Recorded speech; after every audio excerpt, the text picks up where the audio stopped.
world is now pulling the rug out from under the U.S. The dollar is going to collapse. The dollar is going to be replaced by gold. Central banks are buying gold to back up their currencies. They're getting rid of dollars. They're getting rid of treasuries. We are headed for an economic crisis, again, that will make the 2008 financial crisis look like a Sunday school picnic. The biggest difference between the crisis that we're about to have and the one we had back then is this one is all in America. Something feels off, but nobody can quite name it.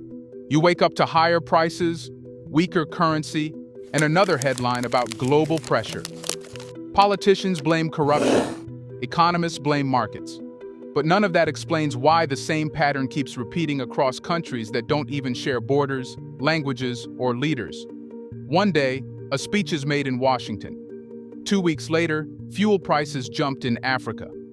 A month later, another currency crashes. That is not a coincidence. That is a connection. There is a hidden rule behind African economies, a rule that decides what rises, what falls, and who gets punished, long before any local decision is made. It is never taught in schools.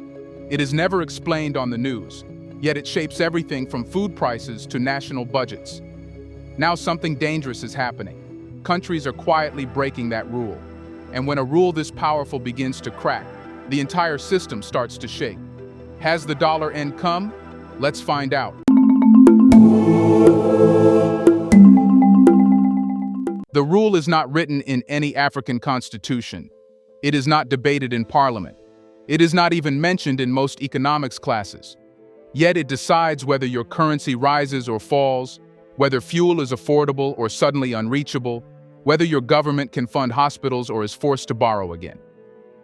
The rule is this: Africa does not trade in its own money.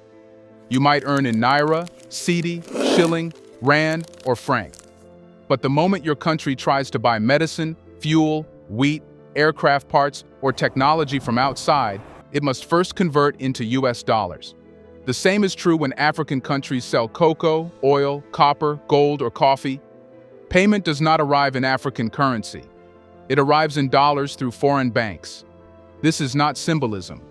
It is architecture. Every international transaction must pass through a dollar clearing system controlled outside the continent. The money leaves, gets approved, processed, recorded, and then returns, smaller, slower, and watched. Africa is not trading. It is routing its economy through a foreign gate. At first, this seems harmless. It looks like convenience.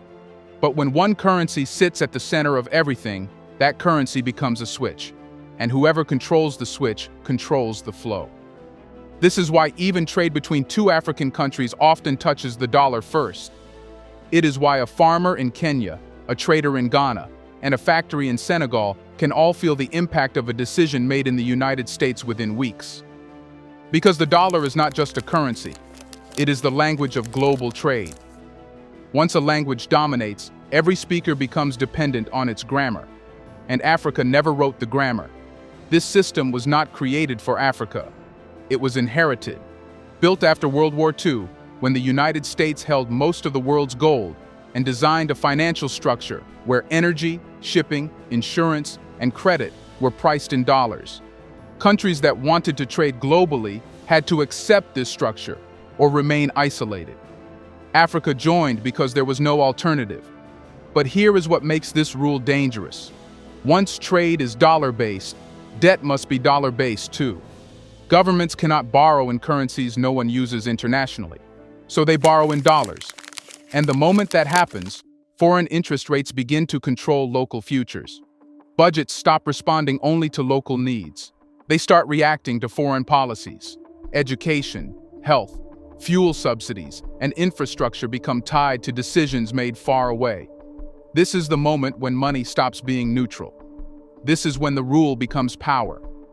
And if a single foreign currency can control trade, debt, and prices across an entire continent, then the real question is not why Africa struggles. The real question is, who benefits from keeping this rule in place? The short answer is not America, in a simple way. It is a system of power built around the dollar, banks, clearinghouses, credit agencies, insurers, energy markets, and institutions that sit at the center of global finance. Together, they form an ecosystem that profits every time money moves through the dollar gate. Every African trade deal paid in dollars generates fees. Every currency conversion creates spread profits. Every reserve held in dollar funds is used in foreign debt markets instead of African development. This is how value quietly flows upward, not through colonial ships, but through digital pipelines. But the real advantage is not money, it is leverage. Because when transactions clear through Western banks, they fall under Western legal systems. This allows foreign governments to freeze, block, delay, or investigate transactions that have nothing to do with them geographically. The system claims this is about compliance and security, but in reality, it creates a pressure valve that can be opened whenever a country becomes politically inconvenient. This is how sanctions work without war. A nation can lose access to its own money. Imports stall. Fuel disappears. Factories shut down. All because a server somewhere denied permission. African leaders slowly realized that this meant sovereignty itself had a digital dependency. You could govern your people, control your borders, and still have your economy throttled from outside. At first, this power was used rarely, quietly, carefully. But as global tensions increased, something changed. The weapon was used more openly. Financial blockades became normal. Foreign reserves were frozen. Entire economies were locked out of payment systems overnight. This sent a dangerous signal to the rest of the world. If it can happen to them, it can happen to anyone. That is when the meaning of the dollar rule shifted. It stopped being a tool of trade and became a tool of enforcement. And Africa, which had never designed the system, found itself trapped inside one that could punish without explanation. This is where doubt entered the room. Because if the system could shut you down at any moment, then it was no longer safe to depend on it for survival. What once looked like stability now looked like exposure. And exposure is the opposite of security. So governments began to ask a question they had never dared to ask before. What happens if the system we rely on is the greatest risk we face? That question was not asked publicly. It was discussed behind closed doors in finance ministries, central banks, and regional meetings. Because asking it meant imagining something radical. It meant imagining life without the dollar corridor, not as a protest, not as a rebellion, but as a necessity. And once that seed was planted, it changed how Africa looked at the future. But doubting the system is one thing, trying to escape it is another. So who was brave enough to imagine a way out? The first to imagine a way out were not activists and not politicians giving speeches. They were central bankers, trade officials, and finance ministers quietly watching the world change around them. They saw something most people missed. They saw that the system was no longer predictable. For decades, the dollar rule was harsh but stable. You could plan around it. You knew the risks. But as global politics became more aggressive and financial tools were used more openly as weapons, the rule stopped behaving like a rule. It became a threat that could shift overnight. One decision in a foreign capital could now freeze reserves, disrupt imports, or isolate entire banking systems in days. There was no warning, no appeal, no negotiation. That was the moment trust collapsed. African states began to realize that their biggest vulnerability was not corruption or debt, but architecture. Their economies were wired into a structure they did not control, and that structure could be turned against them at any time. This was not fear. This was logic. At first, governments tried defensive strategies. They diversified reserves. They reduced exposure. They renegotiated loans. But these were patches on a system that was no longer safe to lean on. Then the thinking shifted. Instead of asking how to protect themselves inside the system, they asked how to build outside it. That shift changed everything. Because leaving the dollar system is not like changing a supplier. It requires rebuilding the entire route money takes across borders. It requires new settlement platforms, new clearing processes, new legal frameworks, and new trust networks. It also requires something harder: coordination. One country cannot de-dollarize alone. If it tries, trade partners must accept its currency. Banks must support the change. Payment systems must be redesigned. Without cooperation, nothing moves. This is why the early conversations were regional, quiet, technical, not public. Africa was not announcing a revolution, it was designing a backup. The idea was simple: if the main corridor becomes dangerous, you must have another way to move. But building that alternative meant rewriting decades of financial habits. It meant convincing institutions to settle in local currencies. It meant persuading businesses to trust new rails. It meant teaching banks to process transactions without the old gate. This was slow, invisible work. No headlines, no applause. Yet beneath the surface, something was shifting. Because once an alternative exists, even as a backup, the old system loses its grip. It stops being absolute. And when something stops being absolute, people begin to imagine life without it. Africa had crossed that line. But imagination alone cannot move money. So what was the first real system that made this escape possible? Let's pause for a second to say big thank you to the Black Culture Diary community, where Black voices, stories, and legacies are preserved and amplified. By becoming a member, you're not just supporting the channel, you're becoming part of a powerful cultural movement. Let's continue. The first real escape did not come from protest or politics. It came from software. While headlines focused on elections and conflicts, African financial engineers, central banks, and regional institutions were working on something most citizens never heard about: a new settlement rail that would never touch the dollar. No speeches, no flags, no ceremonies, just code, servers, legal frameworks, and agreements quietly connecting African countries to each other. The idea was simple but dangerous. What if African countries could pay each other directly in their own currencies? No conversion to dollars, no foreign clearing banks, no external gatekeepers. This was not theoretical, it was built. The Pan-African payment and settlement system was designed to do exactly that. When a business in one African country sells to another, the buyer pays in local currency. The seller receives in their own currency. The system handles the conversion and settlement internally. The money never leaves Africa. This bypasses the entire dollar corridor that had dominated trade for generations. For the first time, African economies could move value across borders without external permission. But this system did not appear overnight. It took years of quiet negotiations between central banks, legal teams, software architects, and regional trade blocs. Trust had to be built, rules had to be written, technical standards had to align. This is why it happened away from the cameras. Because if you challenge a monopoly too loudly, it pushes back. So Africa moved quietly. At first, PAPSS was introduced as a convenience tool, a way to reduce fees, a way to speed up payments, nothing revolutionary on the surface. But under the surface, it changed the architecture. For decades, Africa's money had to leave the continent before it could come back. Now, for the first time, it could circulate internally. This created a new possibility. If money can move without touching the dollar, then debt, pricing, reserves, and trade can eventually follow the same path. The escape was no longer a theory, it was operational. And once one path exists, others follow. Currency swap agreements expanded. Regional clearing systems formed. Local currency trade increased. Each step reduced the need to pass through the old gate.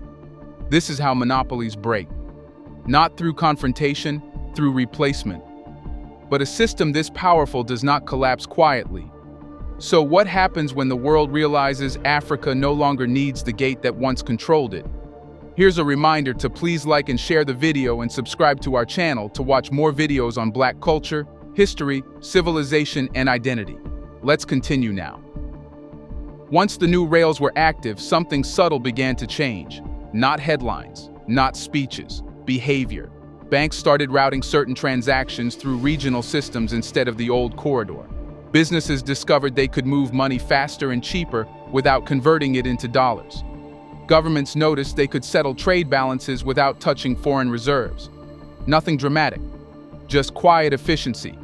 But efficiency is dangerous to monopolies.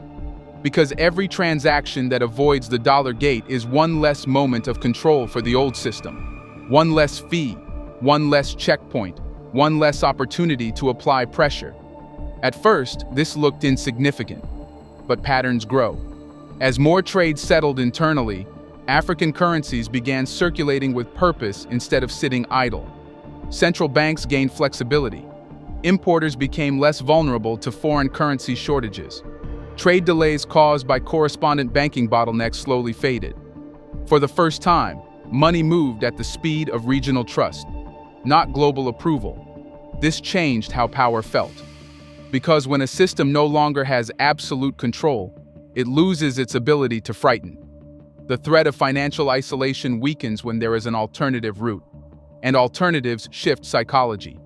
African leaders no longer saw the old corridor as the only door. They saw it as one option among many.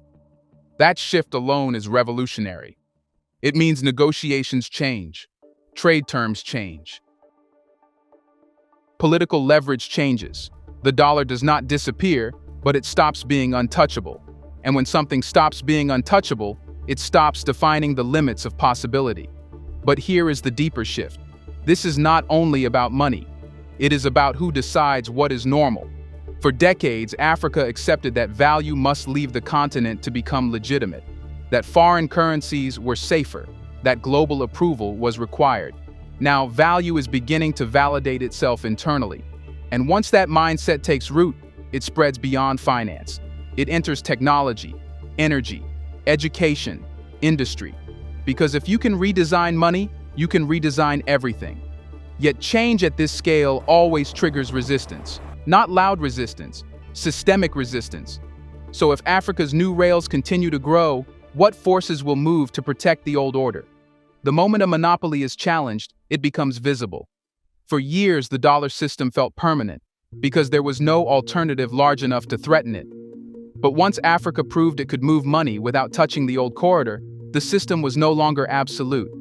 It was just one network among others. That realization changes how power behaves. Global institutions begin to adjust. Financial rules are re-examined. New alliances form quietly. Old ones feel pressure. The world does not collapse. It rebalances. And Africa, for the first time, is not reacting to change. It is creating it. This does not mean Africa is rejecting the world. It means Africa is refusing to be structurally dependent on any single system again. That distinction matters. Because dependency creates fear. Choice creates confidence. The psychological shift is the real revolution. Young Africans are no longer measuring success by proximity to foreign systems.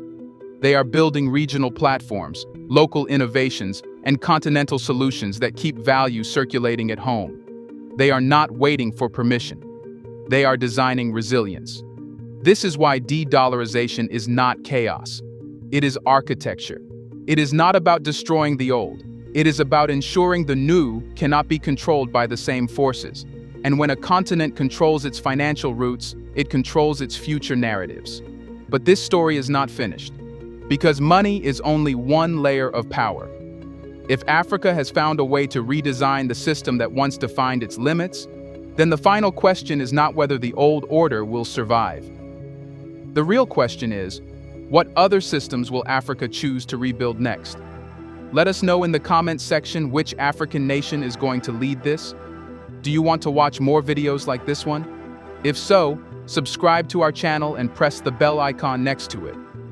We have decided to bring videos on something nobody talks about: the Black culture, civilization, history, and evidence about how glorious Blacks have been. Thanks for watching, and until the next video, stay tuned.